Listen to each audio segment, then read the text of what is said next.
Here with me to talk about the Indianapolis Colts and their season is longtime Indianapolis Colts fan, Spenser Tilus. Of course, you guys have seen him on previous podcasts, the episode called The Spenser System that came out. But Spenser, really glad to have you here talking about the Colts. I know it's a little tough, especially a few days after the aftermath of the season, but I'm glad to have you here to at least get insight on what you thought the expectations were for this season.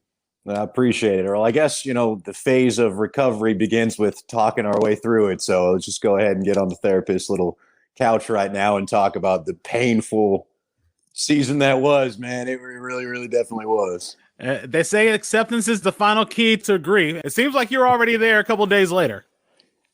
I don't know what else to do. I had hit a point watching Carson Wentz all season, and I was expecting at some point, I actually even went into the game being like, how could we possibly blow this, tongue-in-cheek? We have a 14.5-point favorites. We're playing a team that's terrible. They don't even have a head coach.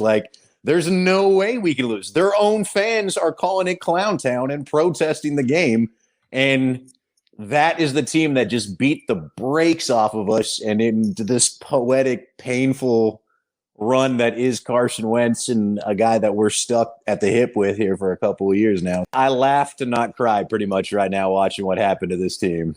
And I know that's a lot of stuff we're going to unpack in this discussion, but as we start to get into it, how did you become an Indianapolis Colts fan? I know you grew up in California, and that had to be interesting being a Colts fan in California. Yeah, you wouldn't expect it because I was way over there, but I started as a college football fan, and it was very casual. I just kind of would watch whatever game was on.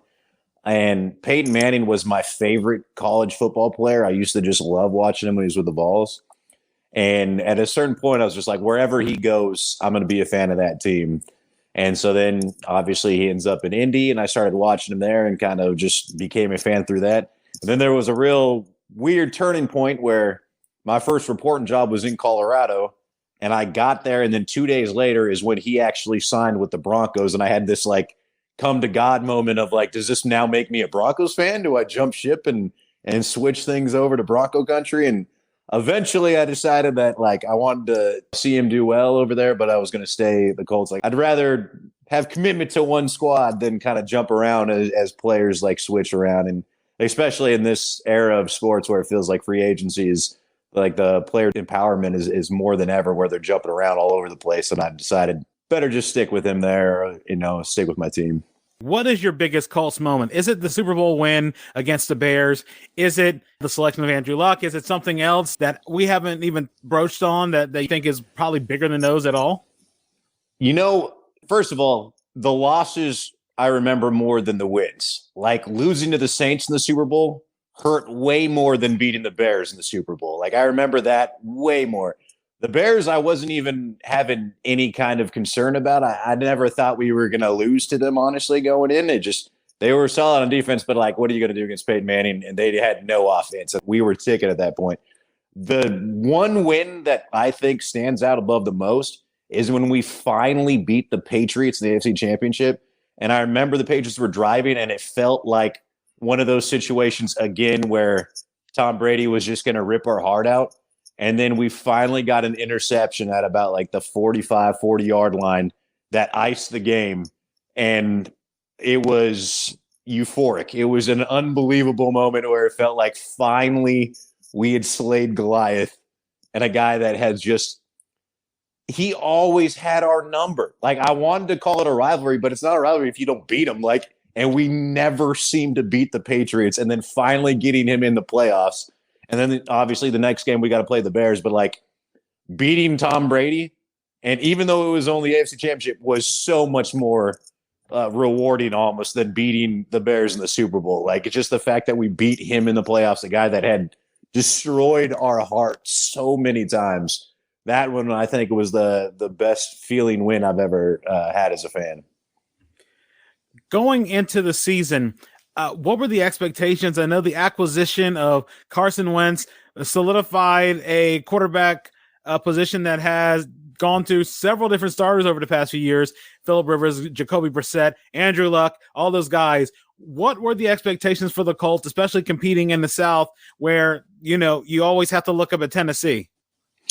We got to double-digit wins with Phillip Rivers, and my guy can't He runs like he's got a refrigerator on his back. He cannot move, and he can't push the ball further than 10 yards down the field. And we got the double-digit wins with him. And so Carson Wentz should be an upgrade. There's no reason we shouldn't have gotten to 10, 11 wins going into the season. I still thought going in with King Henry was still healthy going into the season. I didn't think we could probably beat the Titans for the division title. I thought they'd end up with about 12, maybe 13 wins, but I didn't think it was outside the realm of possibility. I thought we should get to 11 wins probably at least. And with that, you should get a wild card. And I thought we would be probably one of the most dangerous wild card teams and have a legitimate shot at winning that first round playoff game and then kind of rolling the dice from there. So for me, we were making it to the second week of playoffs. That was the floor. And then if things go your way, you see what happens. I mean, you see upsets and you see guys that can go on runs all the time in the playoffs, and who knows. But having the running game that we had, having that young, incredible defense that we had, and being solid on special teams, I mean, you check all the boxes. We had the most Pro Bowl players of any team in the league, and we didn't even make the playoffs. Like, it is – if that's not the most damning thing that you can say about a quarterback, I don't know what's left. Like, that is unbelievable that a roster that is as talented as they are doesn't get to a point where you get into the playoffs when they add an extra playoff team this year on top of everything else.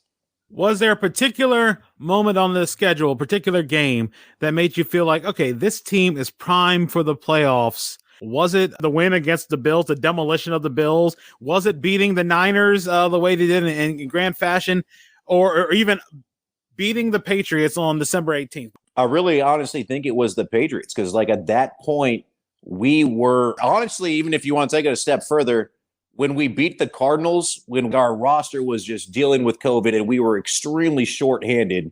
Granted, I mean, the Cardinals hadn't been playing as well, but they still had Kyler Murray. They still had a lot of their studs. And we went into that game with shambles of a roster and still somehow pulled out that win. At that point, like, I was like, all right, like, we just went through the hardest part of our schedule. All we got left, like, really on the schedule is the Raiders and the Jaguars, a JV team. Like, there's no way at this point we're not going to get in. We are in control of our own destiny. And we had just seemed to be ticking on all cylinders. And the last month, Jonathan Taylor had been unstoppable. And it was like, all right, like, we found the recipe, like, we're doing what we need to do. And the team has really turned the corner. So at that point, like, I'm glad I'm not a full-blown betting man or like someone hadn't bet me anything, because I would have bet everything I own that we were making the playoffs at that point and that we had a good stretch. You probably, old takes exposed, could probably go through my Twitter street. I probably had something about us winning the Super Bowl at that point because it felt like we were the team that was the most dangerous in the NFL. Not anymore. Not anymore. Of the games that you lost of the season, which one was the most damning one? Was it the Jacksonville game, or was it the Raiders game, seeing especially they got that spot over the Colts? Or was it something else earlier in the schedule that makes you scratch your head and think, how did we lose to this team? There was a lot of low moments because every close game, you end up relying on Carson Wentz, who's about as reliable as a table that's got three legs, and it was just tough to watch. That Jaguars loss, I've been a sports fan my entire life. That might be the worst regular season loss I have ever seen, and you could argue it might be even worse than some of the playoff losses or postseason for other sports. Everything stacked up that we should have just ran them off the field. And they had more sacks in that game than they had in any other game this season. They scored more points in that game than any game they did the rest of the season.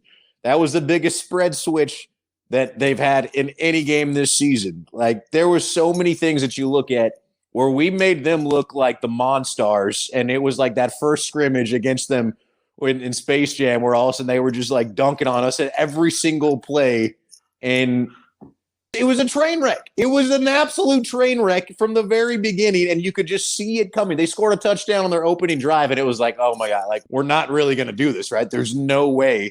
And it was just in slow motion, and you couldn't see any way to stop it.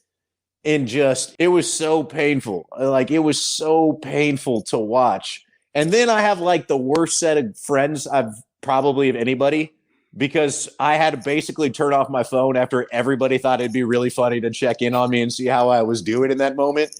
And it wasn't funny and it wasn't fun, but like, what are you going to do? Yeah, that was by far not just this season. That was the worst regular season loss of me as a fandom I've ever had, because that was just brutal. Absolutely brutal.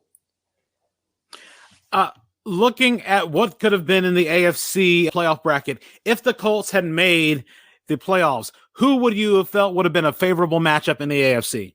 I felt pretty confident against everybody. Like, the team that I feel like we matched up probably worse against was the Titans, but you're not going to play them in the division straight off like that. I think we matched up well with the Chiefs. We could have ran the ball and played defense and kind of kept Pat Mahomes off the field a little bit. If there was anybody, honestly, that I feel like would have been kind of dangerous, I wouldn't have really wanted to play the Patriots right off the back. I don't like going up against Bill Belichick in the playoffs right off the back, and I feel like they would have been able to keep it close. And in a close game, I'd have to rely on the one man that I have no faith in Carson Wentz. And basically, we would have our team, they would have their team, as well as the addition of playing against Carson Wentz. And I don't really like that matchup at all. The Bills are so up and down that I feel like they could have, obviously, when they're clicking, they're one of the toughest outs that there is. But we'd played them well before. And so I would say probably of anyone, the Titans would have been a pretty tough matchup, just because they do a lot of what we do. They just do it a little bit better. And then no one really ever wants to see Bill Belichick in the playoffs. Like, no one, you may say you do, but it's kind of outside, I guess, now Georgia this year. I was like, no one really wants to see Nick Saban. No one really wants to see Bill Belichick. You can say it, but there's a reason that they're at top of the mountain, like, as often as they are. Going to Carson Wentz, do you feel like there's a little bit of buyer's remorse right now after the acquisition, the picks that were given up, and seeing that that's a heavy investment in a quarterback that you're hoping will lead you behind center for several years, especially given the sporadic nature and change of who's been playing quarterback for the past 4 years? Your thoughts on Carson Wentz and the acquisition and really how he performed this year? Buyer's remorse is the wrong term, because that goes in with the thought that maybe you won the buy. It was more like we were hamstrung and had to make a deal, and we lost out on everybody we wanted, and he was all that was left, and they were able to just gouge us. When the trade happened, I was livid. I was like, this is a horrible deal for us. But the thing is, it literally stems all the way back to when Andrew Luck retired. We were built on a timeline to win in the next few years. And then when your franchise quarterback retires, your entire timeline gets shot. We had so much talent. We had 8 Pro Bowlers. We have the most in the NFL. Our roster is stacked, and you're trying to win right now because so many other positions, you age out so quickly, that we needed just a plug-in guy to try and go. And we tried it with Rivers, and it was okay. And then when he leaves, and so we were trying to just find a guy that lightning in a bottle, because the rest of the roster was so set. That being said, that trade's going to set us back for years, years. We lose a first-round draft pick because he played for over 75% of the snaps. So not only did we miss out on the playoffs, but now we lose a first-round draft pick, so we're not going to be able to get a quarterback next year. We can't cut him, because if we cut him, it goes $15.5 million against the cap next year. So he has to play at least next year as well. So not only did we throw away this season, we threw away next season, potentially, unless he somehow discovers how to play football again, which I'm not betting on. And then if that doesn't work out, we're still not getting a quarterback in the first round this year. We don't have any other quarterback really on the roster other than the kid from Texas, who I'm not wildly thrilled about. I mean, the fact that you can't beat out right now Wentz and kind of get the job, or even when we were in the situation where Wentz was dealing with COVID, we didn't know what we were going to do. We had made a call to Phillip Rivers, 86-year-old Phillip Rivers, who we were trying to pull off the couch to come save us. So clearly we don't have much faith in our backup right now. So where does it come then? So I guess you after next season, do you go into the draft and then try and find a quarterback? By that time, so many of the rookie deals are going to be up on the guys that are young studs on us. So many of the guys are going to start to age out, and your entire timeline, again, about when you think you can win is thrown off. So unless we can bamboozle somebody to give a trade and get rid of Wentz, and maybe we can go get Russell Wilson on something, there's no other real set out there another path for us other than to just be like, well, Lord, it's in your hands. And that doesn't really give you much faith as a fan, but like, I mean, do you celebrate just making the playoffs as a ceiling? Like, I would think a franchise that has been to the Super Bowl and has won, like, our expectations, our standards are higher than that, but Ballard's hands were tied. You got nothing. When Andrew Luck retires, when your franchise quarterback out of nowhere just retires, everything gets thrown out of whack. And because, I mean, that's the starting piece. If you lose your foundation, you end up with this. You end up signing a Phillip Rivers. You end up trying to find somebody to just help you get through and try and find that, like, Nick Foles situations, like what he did with the Eagles, where it's like, all right, maybe if we can find one guy that can have a good stretch, like, we can win this, but what are you going to do? And the other thing I want to ask you, Jonathan Taylor had one of the most eye-popping seasons that I saw. It's like you couldn't get away from it. He was sort of out of this world, or I guess unearthly is the best term to use for that. But how can you describe this season, especially second year getting acclimated to the league? Already had almost 1,200 yards last year, 1,811 yards, 18 touchdowns, and all 17 games. What can you say about that? I mean, he had over 2,000 scrimmage yards this year. Like, he had that before their last game too. So in a regular season, like if you were to say, like, even without the extra game, he put up incredible numbers and was a legitimate MVP candidate. I still think, like, King Henry's probably the best running back in the league, but at this point, I don't think you can argue anyone legitimately is better than him other than that. Christian McCaffrey seems to be banged up too often. Dalvin Cook seems to be banged up too often. Like, if you look at anywhere else, who's the second best running back if it is not him? Like, he's got to be the second best running back in the league. And he came, I thought, out of nowhere, because traditionally I don't trust Wisconsin running backs because they always have the biggest offensive line. They play in the weak division, and they always rack up a bunch of yards and touchdowns, and they look great on numbers, but, like, they hardly ever seemingly pan out in the league. I wasn't fond of the pick, to be honest with you, because we still had Marlon Mack, who rushed for 1,000 yards his rookie year, and we still had Hines, and I was like, all right, like, we already have like a 1-2 punch at running back. He's not even going to be able to probably get carries. It's why I'm not the GM. It's why Ballard is the GM, and it's why he's one of the best GMs, like, you could probably find, because his rookie year was, you know, he burst on the scene, like, really kind of took over that lead spot, and you made Hines into a scat back kind of person. And then this year, he took it to another level. Like, there was so many games that were in the mix, and he just absolutely just showed you the power in the hole. He showed you the explosion to get in the outside. He did everything. And for a guy his size to be able to run and see the holes and still have his speed is incredible. I mean, he is by far, I think, the best running back that we've had probably since Edgerrin James. And he's a little bit obviously different than Edgerrin James. Edgerrin James is more of a do-it-all scat back, but, like, he is the best running back we've probably had in the last, like, 20 years. And if you take away King Henry, he's the best running back in the league right now. One last question I asked before we go to the Super Bowl preview. How far do you think the Colts could have went on the legs of Jonathan Taylor?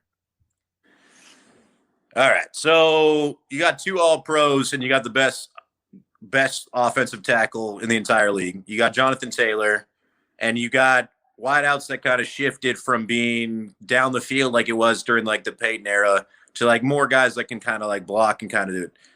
The run game was spectacular. The defense was great as well. I mean, we have a guy, Darius Leonard, that, you know, was considered for the defensive player of the year. So if you just lean on the defense, you do ball control, and you let Jonathan Taylor run, I mean, I think there's absolutely no doubt we could have easily won the first game, you know, on the wild card on the road. At that point, it turns into a little bit of a coin flip. Do we make AFC Championship? I would not be surprised at all if we made it that far.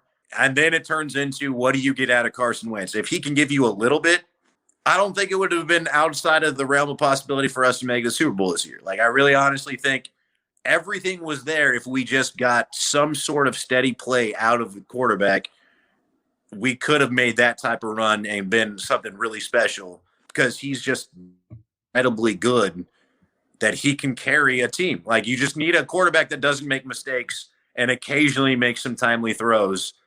And you could literally let Jonathan Taylor carry the ball, carry that franchise all the way to the Super Bowl. Looking at the Super Bowl prediction, Who do you have coming out of the AFC? Who do you have coming out of the NFC? Who wins the Super Bowl? What's the final score? Oof. All right. It's so much about who's playing well and who is healthy at this point in the season. I really still feel like Green Bay is probably the team that's playing the best, and I feel like they're going to get the better this time around of Tom Brady to make it to the Super Bowl. Until somebody on that conference can tell me different, I still think Pat Mahomes still runs it. So if you're saying Packers and Chiefs, and I think in a weird way, Aaron Rodgers was about to win the Super Bowl again. And once that happens, who knows what's going to happen up in Green Bay if he somehow, after this tumultuous season that he's had and with the upper management and everything else, like, what do you do in that situation? But I think I'm going to go Packers, and I will go 33-27. When you get to that point with how balanced so many of these teams are, it's really hard to see blowouts happen a lot of times. I mean, there's a couple that have happened in the past. I mean, the Seahawks just when they blew out the Broncos, like every now and then you get ones like that, but it feels like lately there's been a little bit more parity across the league, and then it comes down to who's got a guy under center that can go down and make a couple plays and kind of lead you to that one score that makes the difference. And Aaron Rodgers is that dude. Like, as much as a lot of people don't like him, I saw a stat the other day that said he had something like 135 touchdowns and 16 interceptions over the past 4 years, like averaging like 30 touchdowns to 4 picks per year, which is incredible, like incredible. And that's got to be crazy. And I know we're all going to be looking with bated breath to see who makes it out. Maybe we get some type of weird upset and we get teams that you least expect. Maybe we might get the Cowboys, or maybe the weird thing, the Raiders, just by finding a way to stay alive, they might all of a sudden just parlay themselves. So many different stories, but we'll leave that to the odds makers in the NFL and rigging that. But you never know. Spencer, I really appreciate you being here and doing this for the podcast. Do you have anything you want to promote? Any shout outs? What are ways people can talk to you, not only about the Indianapolis Colts, but sports in general? Yeah, anyone that wants to talk sports can always get at me on Twitter. It's just Spenser_Tilus. I'm on there all the time, kind of part of the business, and I love talking, whether it's about the Colts, the Lakers, or just sports in general. So anyone that wants to connect definitely can reach me on there.